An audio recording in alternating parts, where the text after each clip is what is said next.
penjualan semua hasil sumber daya alam kita. Kita mulai dengan minyak kelapa sawit, batu bara, dan paduan besi, ferroalloys. Kita wajibkan harus dilakukan penjualannya melalui BUMN yang ditunjuk oleh pemerintah Republik Indonesia sebagai pengekspor tunggal. Dalam artian hasil dari setiap penjualan ekspor akan diteruskan oleh BUMN yang ditunjuk oleh pemerintah kepada pelaku usaha pengelola kegiatan tersebut.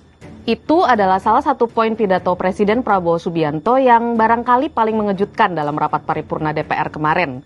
Dengan alasan untuk memperkuat tata kelola ekspor dan mencegah bocornya kekayaan negara, pemerintah bakal mengambil alih urusan ekspor komoditas sumber daya alam strategis melalui Badan Ekspor Khusus yang baru dibentuk. Namanya Danantara Sumber Daya Indonesia atau DSI. Jadi singkatnya, melalui DSI ini, pemerintah bakal menjadi trader atau eksportir tunggal untuk komoditas sumber daya alam strategis. Sejauh ini ada 3 jenis komoditas strategis yang penjualannya bakal wajib diekspor melalui DSI.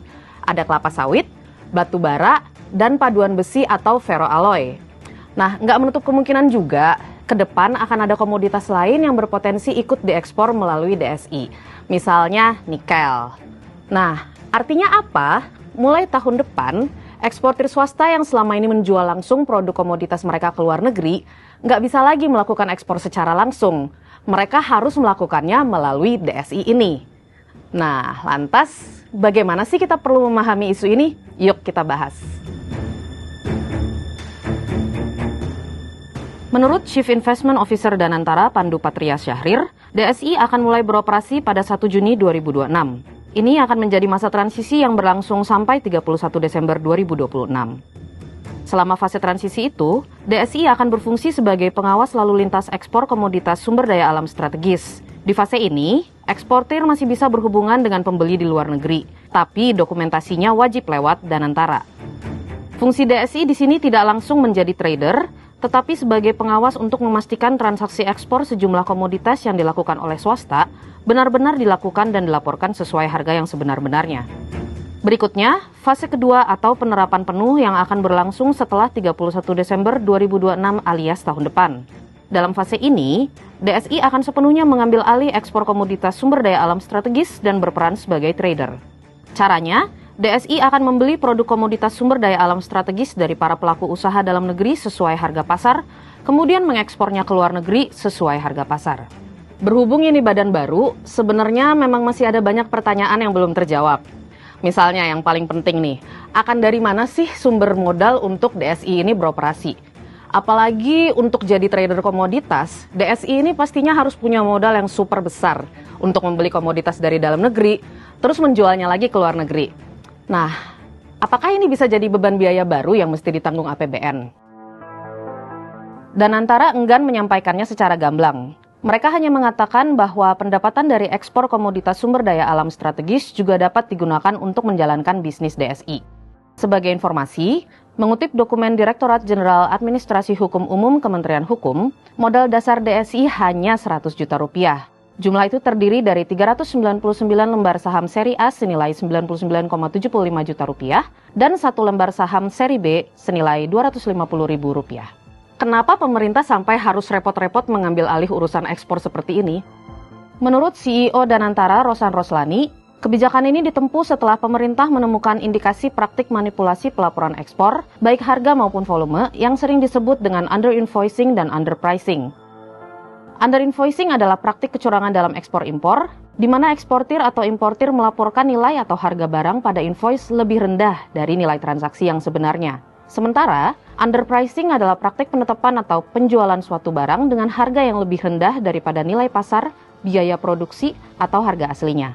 Sesungguhnya, kita harus percaya bahwa semua sumber daya alam Indonesia adalah milik rakyat Indonesia, milik bangsa Indonesia. Karena itu, negara berhak mengetahui secara rinci sumber daya alam kita yang dijual ke luar Indonesia. Kita tidak mau dibohongi lagi. Kita mau tahu persis berapa kekayaan kita yang dijual. Dengan mengambil alih ekspor komoditas sumber daya alam strategis melalui DSI, pemerintah sebenarnya berharap bisa mencegah terjadinya praktik kebocoran kekayaan negara. Well, sekilas terdengar oke sih, tapi apa konsekuensinya? Lalu bagaimana nasib trader dan eksporter yang selama ini memang sudah ada? Sejak Presiden mengumumkan pembentukan DSI, pengusaha komoditas sumber daya alam strategis yang terdampak langsung was-was. Mereka menyayangkan pembahasan kebijakan strategis ini dilakukan tanpa melibatkan pelaku usaha, petani, dan pihak lain yang akan terdampak. Mereka juga mengingatkan pemerintah agar berhati-hati dengan kebijakan tersebut.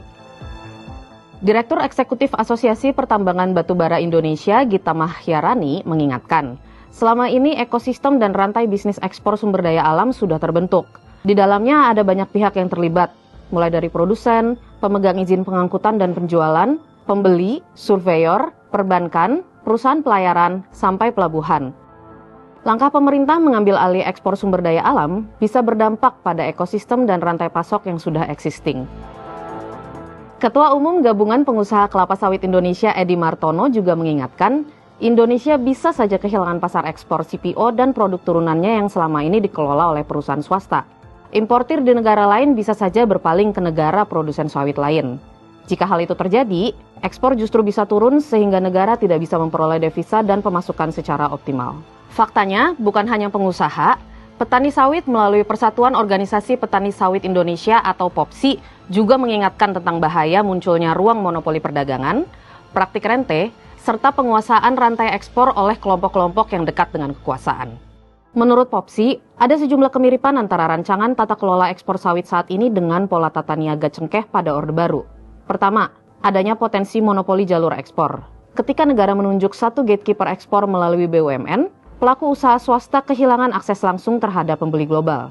Petani sawit pun berpotensi dirugikan. Ketika jumlah pembeli berkurang dan akses pasar dikendalikan satu pintu, daya tawar petani berisiko turun.